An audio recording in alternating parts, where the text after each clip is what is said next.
Right. Okay, so let's review. Oh, yes. I work at Google, but this is not a Google talk. So let's review the status of the fix for Ubuntu bug number 1. We have really good applications. They're being developed at a furious pace. We have a really good kernel. It maybe got some issues, but it's got 1,000 people working on it, which is, what, twice as many people as 3 years ago. So things are definitely moving in the right direction, both for user space apps and for the kernel. What about availability? You can actually buy Linux preloaded on systems from a bunch of major companies now. Maybe Dell doesn't trumpet it too much on their main site. HP doesn't trumpet it too well yet. Lenovo, if you go shopping for laptops, it's actually listed there, right from the beginning, which is new and pretty exciting. And then there's all PC if you can get one. And of course, Asus. So that's all pretty good. And by gum, there's huge migration projects going on. Munich has been underway for some time. They're aiming at 14,000 seats.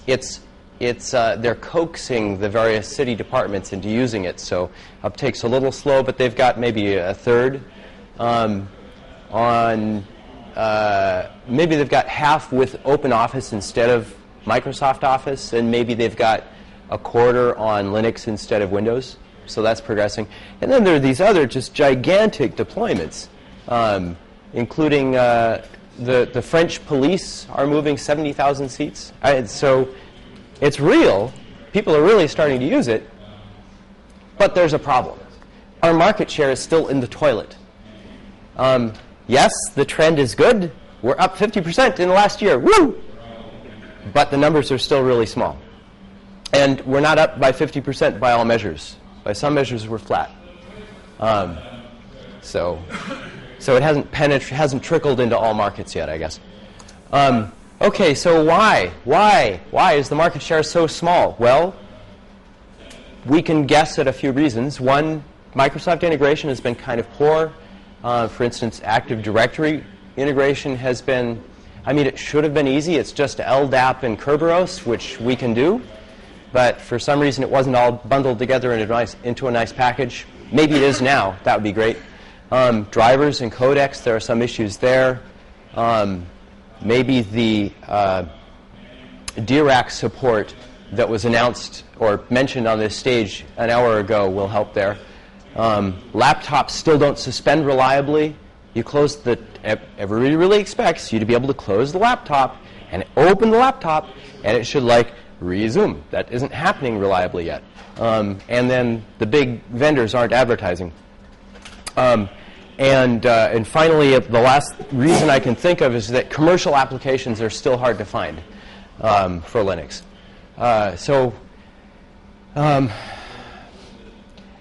People really want these commercial applications. Sure, there are some Linux substitutes, but it's not quite good enough. In preparing this talk, I found that OpenOffice was not really that compatible with PowerPoint. You'd write your presentation in OpenOffice, you'd load it up in PowerPoint, and there'd be these weird symbols there, and the bullets weren't right. And so there are some issues with our substitutes. And for some people, they're not going to be happy until they can just run their old apps. Now, will Adobe port to Linux? The answer is no, because it wouldn't increase our market share. Good answer. How can you argue with that?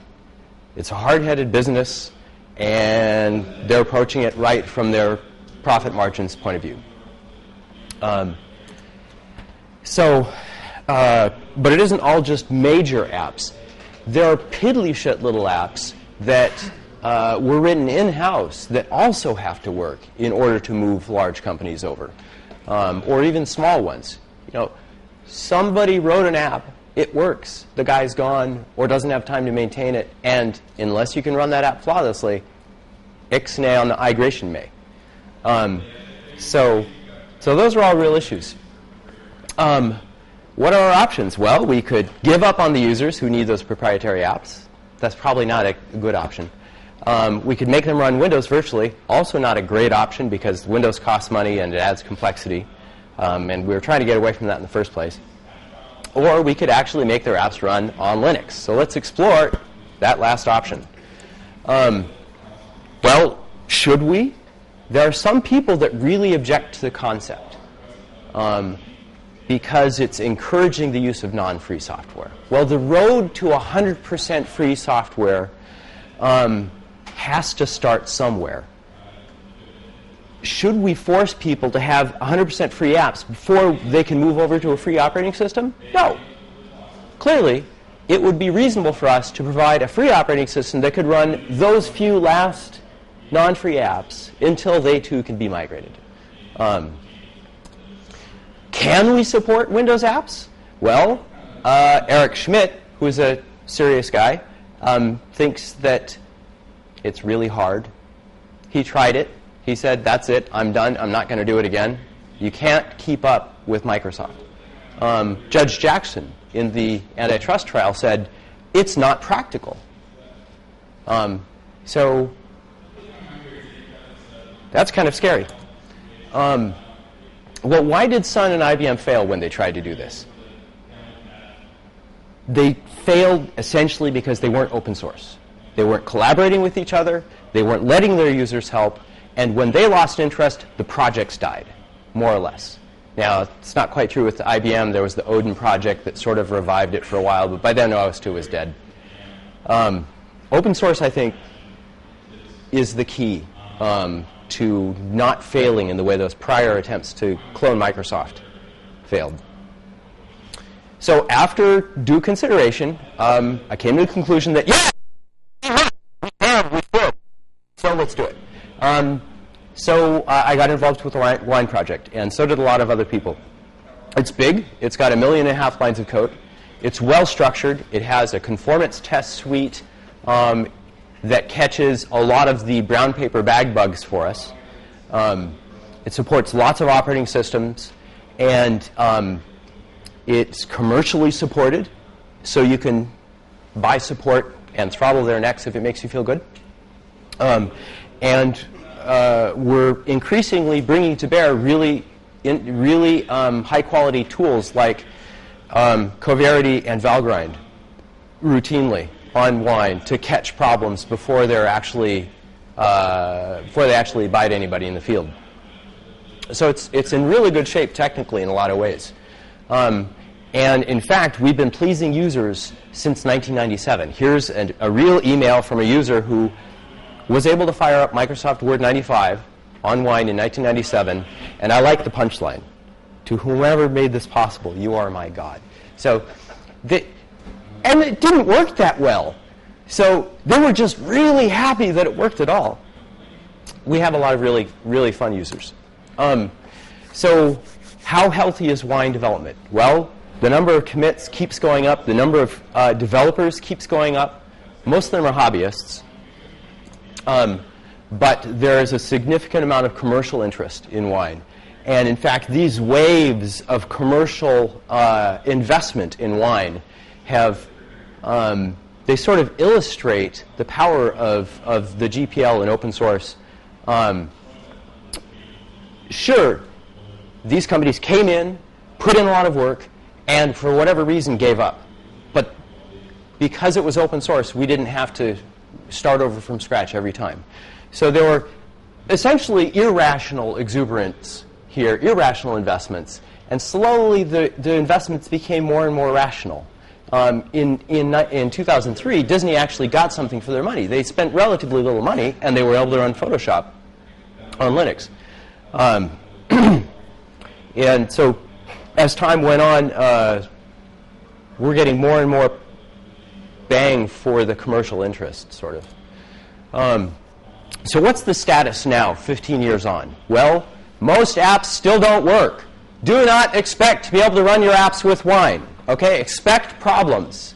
Even at 1.0, there will be problems. However, that said, some apps run really well. Photoshop CS2, Dreamweaver 8, Firefox, World of Warcraft, Guild Wars, Call of Duty. There's something like 1,000 apps that run really well. So its progress has been both astoundingly rapid lately and glacially slow. It depends on your point of view. So the upshot is, please test your favorite app and file bugs, because until we accumulate enough bugs, we won't know what to fix. There's another fun aspect of wine. Valgrind is starting to work well with wine. So you can now Valgrind a Windows app and find bugs in it. And that might interest the developers. Famous person. And might actually bring some developers to Linux. You never know. Could happen. But we're even going to support PDB files. So people can build in Visual Studio and then run the app on Linux, get their wild pointer references found by Valgrind, and then go back to Windows and fix their apps. So who knows? Maybe that'll work. We're still pleasing users. This is an email from this week. He gave us a dancing banana because his app started working great. He was so excited. Many exclamation points in that message.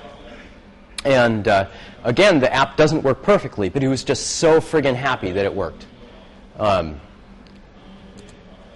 So, Wine 1.0. Alexander Juilliard, the maintainer of Wine, thought about last October that Wine was ready for 1.0. There was nothing really missing. So since then, we've just been polishing it up. And if we have a regression in any of these 4 apps, that would be a showstopper. But in general, Wine 1.0 is here. So try it out now, report bugs, and be happy. What's our release plan? We're going to branch, or we're going to freeze in May and release a month later, and then just keep right on going. So what should we expect after 1.0? Well, we're going to keep going. And here are some things that seem on the verge of possibility. Photoshop CS3, Real.NET support, Mono support. I think Mono support's already there. Windows scripting host, I think, is getting implemented now. There's a Summer of Code student working on some of it, or proposing to work on some of it. And Dib Engine is, right now, in order to do certain bitmap operations that are just on local bitmaps, you have to do a round trip to the X server, which is dumb. So Wine is going to implement the library needed to do, set pixel, get pixel properly without the X server, which should add a lot of speed for some apps. And here are the most interesting Summer of Code proposals for this summer. Implementing direct play. That ought to make a few old gamers happy. So I may as well show a little bit of a demo here. I guess I already did. That was all PowerPoint Viewer 2003 there, which works pretty well. But I have a bunch of other apps installed. Picasa is kind of what got Google into Wine. The Picasa developers were too busy to do any ports, and so we hired code weavers to improve Wine so that it could run Picasa. And you can see the app actually works pretty well. Let's see something fun. Yeah. So that's my son. And anybody remember this? That's an incident from my past. Are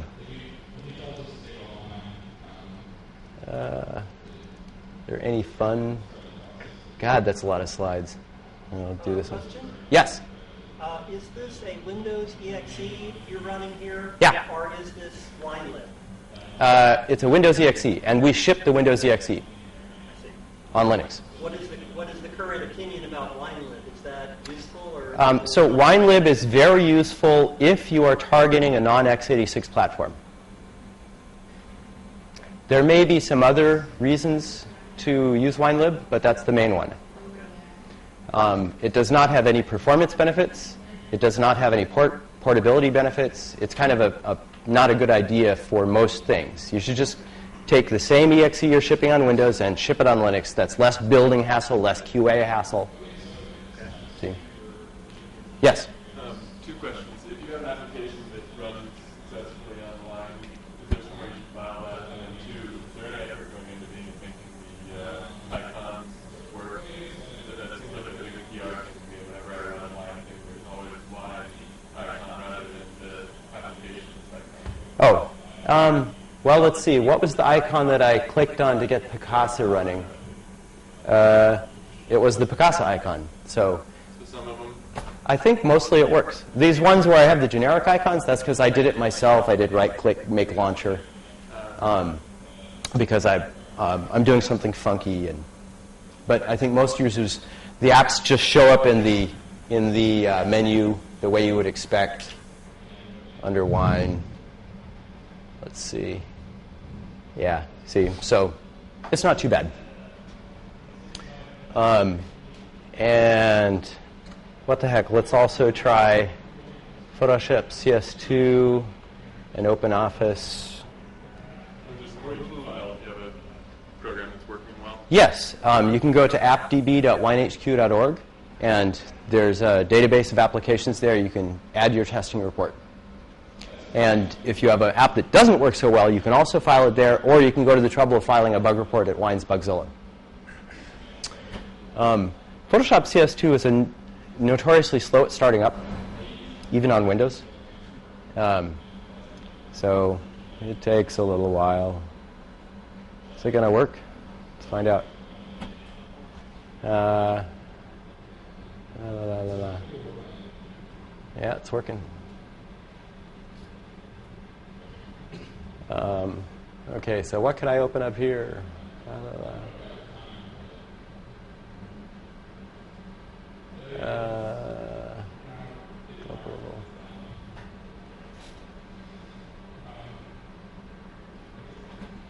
So, yeah, Photoshop works. So actually does OpenOffice 2.4.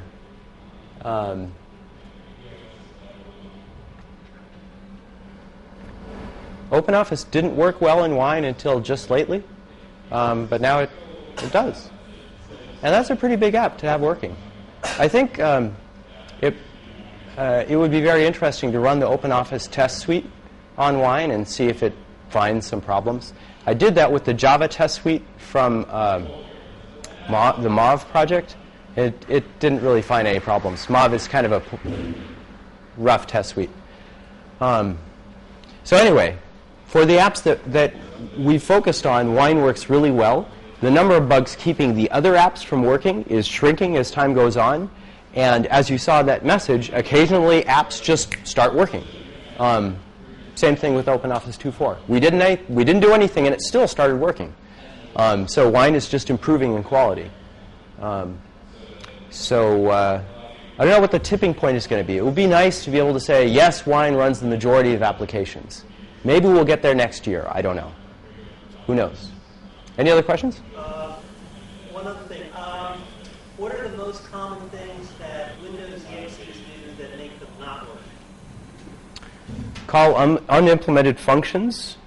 Are you asking for which DLLs are still the source of misery in that department? Maybe that's one way of answering. I'm just trying to get an idea of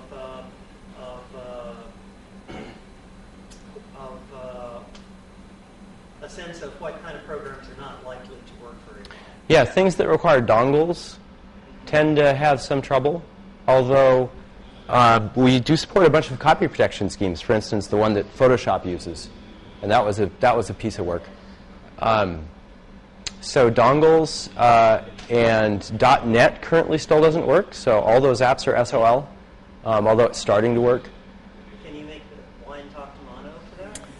Well, as it turns out, that usually isn't enough. The sunny statements from the Mono project notwithstanding, most Windows apps that require a little .NET are just never going to work with Mono because they have native code in them, or because they expect the WinForms implementation to actually understand Windows messages, and they use pinvoke to bypass Mono and try to talk to Win32 underneath, and there isn't any Win32 underneath with Mono.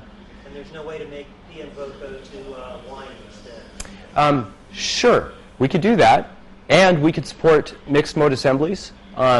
It would mean porting WinForms to Win32, porting Mono's WinForms to C, or something like that. And so I think eventually something like that will happen. It's just a question of how much work and which part we do first. I think the mixed mode assemblies is probably a good summer project for some bright student. I don't know about the WinForms. That might be a pain in the ass. The Moto guys are doing an interesting thing with, they have like a API usage statistic gathering tool. Yeah. Any plans for that for Wine? Well, it turns out that's not very useful. There was a guy who actually did such a tool and tried to commercialize it, and basically it gave reports that weren't very useful. So I think that